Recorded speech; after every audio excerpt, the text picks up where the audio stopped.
y aguas, lo de las presas para el Lucillo, Sí. lo que había y con los yaquis quedaría algo pendiente. Sí, hay cuestiones pendientes, todavía hay cuestiones pendientes de agua, la obra que inició que todavía no termina y algunos otros proyectos que vamos a acordar con ellos. Acá del tema. Gracias, Presidenta. Janet Galindo, del Grupo Transmedia La Chispa. Bueno, primero, a nivel de economía, ¿cómo va a cerrar este año? ¿Qué es lo que se está haciendo también para blindar todos los programas sociales? Bueno, el blindaje de los programas sociales tiene que ver con las reformas constitucionales que ya fueron aprobadas, es decir, todos los programas de bienestar que hizo el presidente López Obrador y son constitucionales. Falta todavía Jóvenes Construyendo el Futuro y todos los demás ya son constitucionales. Entonces es la primera garantía que están en la Constitución. Y la segunda es que en el presupuesto de egresos de la Federación está contemplado todo el recurso para los programas. También está contemplado en el presupuesto de egresos los 3 nuevos programas sociales.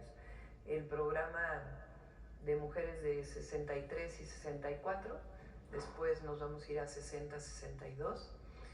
El de jóvenes o adolescentes, la beca universal para adolescentes de secundaria, que también está garantizada, y el programa Salud Casa por Casa, que también está garantizado.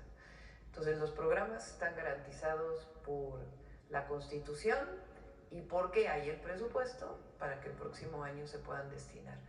Como dijimos, son cerca de 800,000 millones de pesos el próximo año en programas de bienestar, que hoy muchos de ellos ya son derechos sociales del pueblo de México. Segundo, las obras de infraestructura. Entonces hay obras de infraestructura en agua potable que se anunciaron cuando firmamos el acuerdo y que ya vamos a informarlas aquí también y le vamos a dar seguimiento. Obras estratégicas, las obras de los distritos de riego para hacer más eficiente el riego agrícola y también las obras de infraestructura de conectividad, los trenes, vamos a iniciar con el México-Querétaro, de ahí a Irapuato, el Coahuila-Saltillo-Monterrey como parte del México-Nuevo Laredo, y carreteras, obras carreteras, además caminos artesanales, que vamos a continuar con los proyectos de caminos artesanales. Entonces hay cerca de pues casi la misma cantidad que de los programas sociales en proyectos de infraestructura, en inversión pública. Y después está la inversión privada. La inversión privada, pues quien encabeza todos estos esfuerzos es Marcelo desde la Secretaría de Economía. Él ha estado trabajando, ahora le doy la palabra, en el portafolio de inversiones que viene el próximo año, que es muy importante, y también en lo que llamamos el Plan México, que tiene que ver, entre otras cosas, con lo que se anuncia hoy, en fortalecer la producción nacional de distintos bienes y servicios, para fortalecer lo que se hace en nuestro país y disminuir las importaciones. Entonces, cierra bien el año con empleo récord, con inversiones muy importantes y el próximo año pues también vienen inversiones muy importantes. No sé si quieres platicar algunas de ellas, no sé.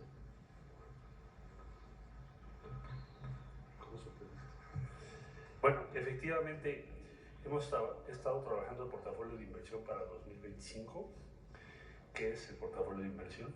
Es desde luego tener todas las inversiones públicas, infraestructura, etc., en su dimensión regional, porque hay, como ustedes saben, 10 corredores de bienestar.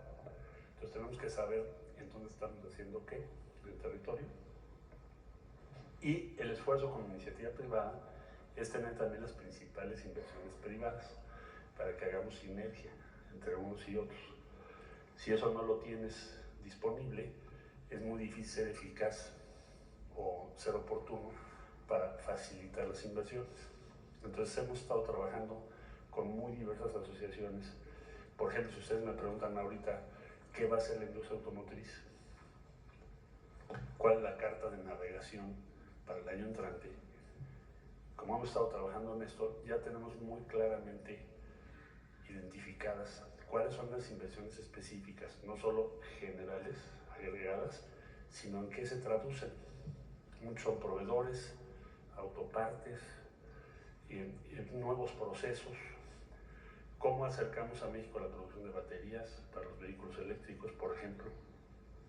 Entonces todo eso, semiconductores, el año que entra tendremos en México muy probablemente la primera planta propiedad mexicana produciendo semiconductores ya para la industria automotriz, entre otras cadenas productivas. Entonces todo esto en detalle es lo que denominamos portafolio de inversión. Y luego nos preguntamos, ¿qué se necesita para que esas inversiones tengan éxito? Entonces, ahí ya identificamos si es agua, si en esa zona hay agua o no hay agua, ya identificamos si tienen la toma de energía eléctrica, ya identificamos qué necesitan en cuanto a... Nos reunimos con educación pública, por ejemplo, para ver educación media superior y técnica, qué tan pertinente es lo que estamos haciendo respecto a esas inversiones, para facilitarle a los jóvenes pues, que tengan mejores empleos, ¿verdad? Entonces, es todo un esfuerzo para lograr ese propósito, facilitar la inversión y por lo tanto mejores empleos y crecimiento en las regiones del país. Le llamamos portafolio 2025 porque te metes una laptop, bueno, la presidenta iba a tener todo en un solo plano de qué estamos haciendo todos, iniciativa privada y todas las áreas del gobierno, incluyendo gobiernos estatales. Hemos tenido muchas reuniones con los secretarios de Desarrollo Económico, porque son los que están en los estados, nos han ayudado mucho, y también a nivel municipal, para que unifiquemos las políticas, por ejemplo, con los parques industriales, pues que cumplan las normas municipales y así sucesivamente. Entonces, eso es el portafolio de inversión vinculado al Plan México. ¿Qué es el Plan México? La Carta de Navegación de México, de la presidenta Sheinbaum y de la economía mexicana, para lograr la prosperidad compartida y sortear las aguas procelosas que pueda haber los próximos años. Carta de navegación. Eso es lo que tenemos y es lo que estamos trabajando todo el gabinete. Así nos lo pidió la presidenta. Gracias, secretario. Claro que nos falta, de veras, la inversión en generación eléctrica, la inversión de Pemex, la inversión para la producción de particularmente frijol y otros productos. Entonces, hay muy claro cuál es el camino para el próximo año. Que iniciará perfecto el siguiente año. Muchos ya iniciaron, muchos ya iniciaron. Por ejemplo, la planta de producción de semilla de frijol, no sé si quieras informarlo, Julio. Okay. Gracias, presidenta. Hace unas semanas la presidenta estuvo en Zacatecas, en lo que era la antigua planta de la Productora Nacional de Semillas, que ni siquiera se privatizó, simplemente se desmanteló y se abandonó. Y eso dejó a los productores, entre otras cosas, de frijol, de arroz, sin un abasto de semillas de buena calidad. La presidenta fue a esta planta y ahí informó a los productores de Zacatecas, que es muy importante, pero también de otros estados, Nayarit, Durango en frijol, Campeche, también Nayarit en arroz, que se va a recuperar la producción nacional de semillas de estos productos, frijol y arroz, a través de una nueva entidad que se va a llamar Productora de Semillas del Bienestar, Procebien. Ya está el proceso legal muy avanzado, presidenta. Yo espero que en los primeros meses, semanas realmente del año, usted pueda ya dar inicio a este nuevo organismo público, y ya de todas maneras estamos trabajando. Hay que adecuar maquinaria para limpiar las semillas, todas esas cosas. Va a estar todo listo. El próximo año ya tenemos un compromiso de dotar de muchos miles de toneladas de semilla de muy buena calidad, de frijol y de arroz, pues para muchos miles de hectáreas de estos productos. Si nos acompaña el clima y la lluvia, yo creo que pronto vamos a poder recuperar la autosuficiencia de nuestro país de frijol. Consumimos 1 millón de toneladas, todos nosotros, y producimos 700,000 en promedio distintos años. Nos faltan 300,000. Con esta semilla y otros apoyos y servicios que se darán a los productores, financiamiento, acompañamiento técnico, apoyo a la comercialización, muy importante. Con todo esto esperamos que en el curso del sexenio México no tenga que importar frijol, lluvia mediante. Muchas gracias. Gracias, presidenta. Bueno, y en otro tema, pues tras su reunión que tuvo con el presidente de Colombia, Gustavo Petro, en sus redes sociales, él publicó que dentro de los temas que había platicado con usted, aparte del fortalecimiento en diversas áreas, pues también había sido la posible propuesta para candidaturas femeninas en las secretarías generales de la ONU y de la OEA. No sé si nos quisiera compartir un poquito más de esta información. Sí, platicamos de ello. Es muy importante que, bueno, en la OEA pues obviamente es América Latina y el Caribe. Entonces, de ponernos de acuerdo entre varios países para poder impulsar una candidatura con una visión distinta a la actual, y también para Naciones Unidas, que pudiera una mujer encabezar la Secretaría General de Naciones Unidas. Entonces no es que hayamos dicho nombres en particular, sino comenzar a trabajar en ello. Y pues está obviamente el canciller Juan Ramón de la Fuente y Lázaro Cárdenas también, como jefe de oficina, le pedí pues que se involucrara en estos temas junto con Juan Ramón de la Fuente. Sí, porque bueno, ninguna de estas organizaciones ha tenido al frente una mujer. Sí, así es. Sería una buena opción. Es mujer, pero también es una visión. Una visión diferente. Una visión de prosperidad compartida. Okay. Pues, muchísimas gracias, presidenta. No, todavía estamos en pláticas. Gracias. Acá.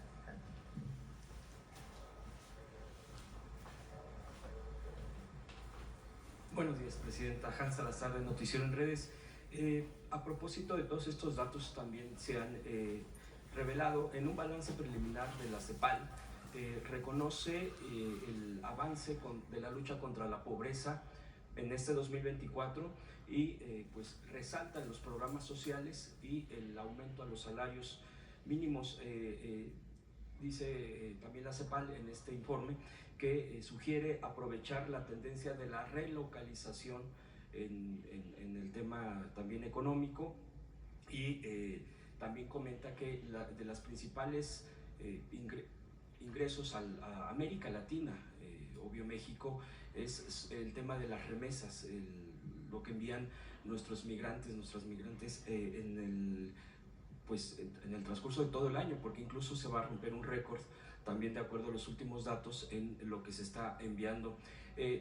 Todo esto también que tiene que ver con el sustento del propio envío y de los programas sociales, lo que tiene que ver con pensión, con becas, con todo esto, también es el programa hacia los jóvenes construyendo el futuro. Bueno, que creo que va a haber ahí una adecuación del nombre, pero en el fondo es el apoyo a los jóvenes que desarrollan sus capacidades laborales, aprenden en diversas empresas. ¿Cómo se podría aprovechar también esto de la relocalización? Y preguntar también, presidenta, en este contexto, ¿cómo ve tanto el balance de la CEPAL como el programa de los jóvenes? Hay varios comentarios que nos han hecho llegar, muchos de ellos, incluso de lugares, centros de trabajo, que se abrió un periodo muy corto, entiendo yo que es por el fin de año, y que muchos no se pudieron apuntar, registrar, incluso centros de trabajo que también están interesados en continuar con este programa. Preguntarle, presidenta, si habrá una información al respecto de este programa para el próximo año, cómo se estará ampliando en todo el país, cuál será esto y cómo se podría aprovechar en la parte económica, porque México tiene un potencial de jóvenes impresionante. Jóvenes Construyendo el Futuro abrió sus inscripciones, digamos, Se cierran, pero eso no quiere decir que se cierran para todo el año. En febrero, si mal no me equivoco, abre nuevamente. Es como un mes hay entrega y otro mes se abre. No es que ya con lo que pasó ya no se pueden inscribir el próximo año, tanto empleadores como jóvenes que quieren incorporarse al programa. Entonces, vamos a pedirle a Marat que informe, que les dé la información para que la puedan tener, porque a lo largo de todo el año sigue abierto el espacio para que se puedan inscribir. Jóvenes Construyendo el Futuro, pues es un gran programa porque no solamente incorpora a las y a los jóvenes al empleo, sino que permite, sobre todo a pequeñas empresas, comercios, que puedan incorporar a un joven que va a recibir su primer salario por parte del gobierno a través de este programa, y después entonces le beneficia a la pequeña empresa, y después hay una incorporación de más del 50% de estos jóvenes ahí a donde iniciaron su trabajo. Entonces, pues es un impulso también a la economía. Jóvenes Construyendo el Futuro continúa, tiene metas muy importantes, y la parte de la reforma constitucional también se va a dar. Es nada más un ajuste ahí que es importante hacerlo. El modelo mexicano, que es el modelo de la Cuarta Transformación, de la economía moral, de lo que llamamos el humanismo mexicano, es único en el mundo. Parte primero de erradicar la corrupción, el régimen de corrupción y privilegios que privó en México principalmente durante todo el periodo neoliberal, que si se fijan es parte de lo que se está haciendo también ahora con lo que se anuncia hoy. Es quitarle la patente a agentes aduanales, pues es porque había corrupción, porque estaban mintiéndole a la autoridad. No sabemos qué mecanismos había para hacerlo así, pero ahora son corresponsables. Antes no eran corresponsables los agentes aduanales de que se pagaran o no se pagaran los impuestos, ahora sí. Entonces esto nos lleva a que 40 agencias aduanales se estén investigando y que 6 se les haya quitado las patentes. ¿Eso qué va a representar? Más ingresos al erario para poderlos destinar a programas sociales, a inversión pública y a otras acciones que impulsen la economía de nuestro país, disminuyan la pobreza y las desigualdades. Entonces, parte de erradicar el régimen de corrupción y privilegios, parte de que el pueblo de México tiene derechos, derecho a la educación. Toda la visión del periodo neoliberal de que la educación, la salud, el acceso a la vivienda eran mercancías o privilegios para unos cuantos, y quien no las tenía era su problema personal porque a lo mejor no había trabajado lo suficiente para poder ganárselo. Pues aquí la visión es distinta, son derechos de las y los mexicanos. Entonces, fortalecer el derecho a la educación, a la salud, el acceso a la salud, el acceso a la vivienda, y por eso lo que estamos haciendo en el Infonavit, pero también a la pensión universal adulto mayor, al empleo, a través de Jóvenes Construyendo el Futuro, y fomentar el desarrollo económico con una visión distinta. Los salarios. Durante todo el periodo neoliberal se planteó que si aumentaba el salario mínimo iba a haber inflación, pero además no iba a haber inversión extranjera directa. Y ahora, aumentando el salario mínimo, no solamente no hay inflación, sino que estamos en récord de inversión extranjera directa en el país. Entonces es una visión de un modelo económico que estamos impulsando, que inicia con el presidente López Obrador y que nosotros le estamos dando continuidad y fortaleciendo en ciertas áreas. Nosotros somos convencidos de las energías renovables, entonces vamos a darle más impulso a las energías renovables, aunque tiene su fortaleza Pemex y lo que se ha hecho hasta ahora, pero vamos a impulsar el desarrollo sostenible. Entonces es un proyecto que da como resultado pues, mejor mejores niveles de vida en el pueblo de México, disminución de la pobreza, disminución de las desigualdades y mejor calidad de vida para las y los mexicanos. Lo que estamos planteando ahora es fortalecer lo que quedó del 2018 al 2024, esa base, y avanzar más. Y ese avance tiene que ver con los nuevos programas de bienestar, con seguir aumentando el salario mínimo, con impulsar la inversión pública, con seguir impulsando la soberanía alimentaria y también con el impulso a la inversión privada a través de un modelo que llamamos el Plan México y los polos de bienestar.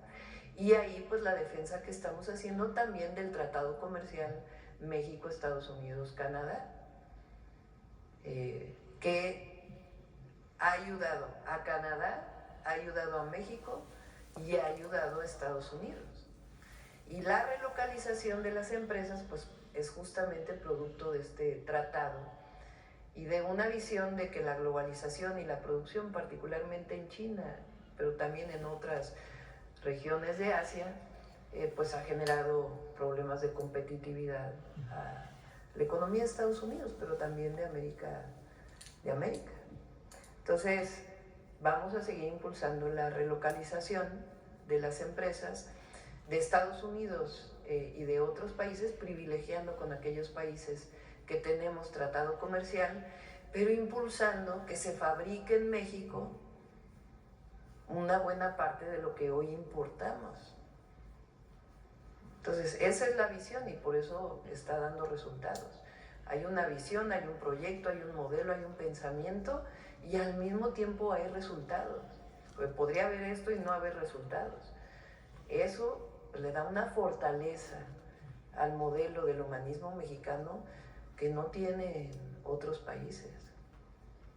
En esta coyuntura precisamente del comercio, de la renovación del TEMEC, en todo este momento coyuntural que nos encontramos, por ejemplo, yo leí hace unos días sobre en el gobierno de Brasil, Lula, en estos acuerdos propiamente del BRICS, acordaban con la planta, por ejemplo, que eso es lo que ha generado también mucha polémica por nuestra ubicación y por en el tratado como nuestro país con Estados Unidos y Canadá, una planta de vehículos eléctricos de China, que eso es de las cosas que más están impactando en este momento económicamente, creo que a nivel mundial, en muchos de los aspectos. Y ahí hablaban, por ejemplo, de que poner esta planta ya en las políticas propias de Brasil era también la transferencia de tecnología.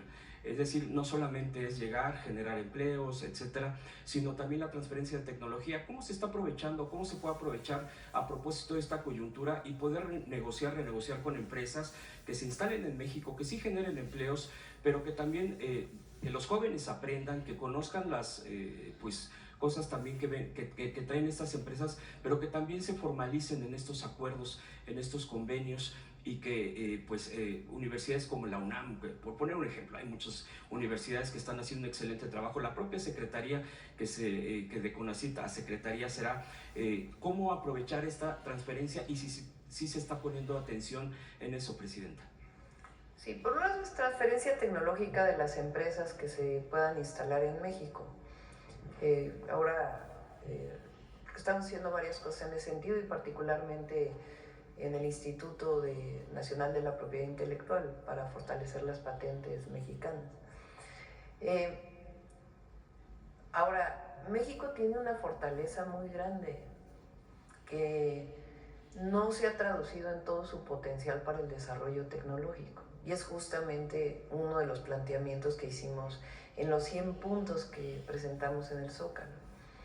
Entonces, estamos trabajando lo vamos a ir presentando poco a poco en el próximo año, pero uno de los proyectos es el auto mexicano, que está sobre todo en el segmento de los autos pequeños, autos compactos, que se han desarrollado en otros países y que nosotros queremos que ese sea el modelo o los modelos del auto mexicano que están en este segmento de auto compacto, de mini autos, en algunos lugares le llaman. Entonces ahí estamos ya juntando a un equipo muy importante del Tecnológico Nacional de México, del Instituto Politécnico Nacional, con un coordinador del proyecto que se vincula con Secretaría de Ciencia, Tecnología e Innovación y también con la Secretaría de Economía, que nos permita pues tener el diseño propio, que se fabrique la mayor parte en México poco a poco y poder tener un modelo especial para la economía, para las y los mexicanos. Está el otro proyecto que es de semiconductores. En México hay instituciones educativas de muy alto nivel, el CINVESTAB, por ejemplo, bueno, la UNAM, el POLI, etcétera, el INAOE, que es un instituto de investigación de CONACYT, que tienen desarrollos muy grandes en semiconductores. Entonces estamos planteando el desarrollo de un centro de desarrollo tecnológico vinculado con semiconductores, y para ello requerimos también que sea la patente, que esa patente pueda tener beneficios también para las propias instituciones y su vínculo con la industria privada para el desarrollo de cierto segmento de los semiconductores que tenemos toda la posibilidad de diseñarlo en México y de producirlo en México. Como eso está el tema de los satélites, está las boyas de medición para poder tener información de la climatología que puede llegar a impactar en nuestro país y la adaptación al cambio climático. Son cerca de 10 proyectos estratégicos que se van a desarrollar con CONACYT, además de la transferencia tecnológica que puedan generar ciertas empresas. Los autos eléctricos de China tienen empresas como BYD, por ejemplo, se están instalando en diversos países. Nosotros estamos privilegiando los países donde tenemos tratado comercial. Sí hay empresas de origen chino en México. Ahora hay muchas empresas que tienen fondos estadounidenses que en realidad se instalaron en China, pero que tienen también la idea de poder invertir en México. No sé si quieras comentar sobre esto, Marcelo, de las inversiones en el país. Sí, bueno, efectivamente yo diría respecto a plantas de la industria automotriz de China en Norteamérica, pues la que yo tengo identificada, por ejemplo, BYD está en Pasadena, California. Hoy tienen del orden de 1000 ya trabajadores. Producen principalmente camiones y autobuses para el mercado. ¿Por qué lo pusieron en Pasadena, California? Porque las normas de California son muy estrictas respecto al tema ambiental y de hecho tomaron decisiones de que ya no van a permitir la venta de vehículos a combustión. Ya para el 2035 vamos a tener una situación así en California. Entonces por eso se instalaron ahí.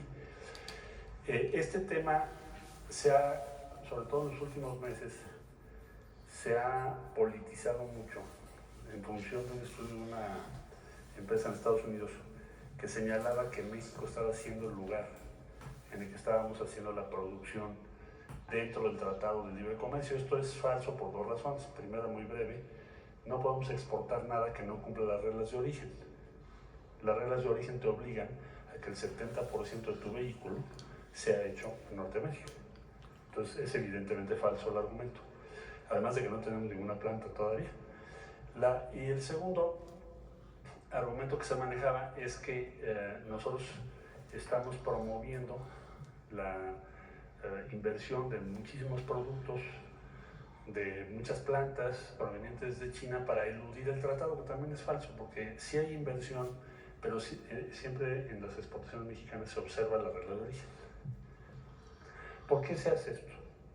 Porque hay un objetivo: justificar aranceles contra México. Es toda la razón. Ahora bien, regresando a lo que tú decías, pues hay una gran competencia en el mundo. En México está presente también la industria automotriz china con los vehículos como los que ya conocemos, pero también les daría un dato.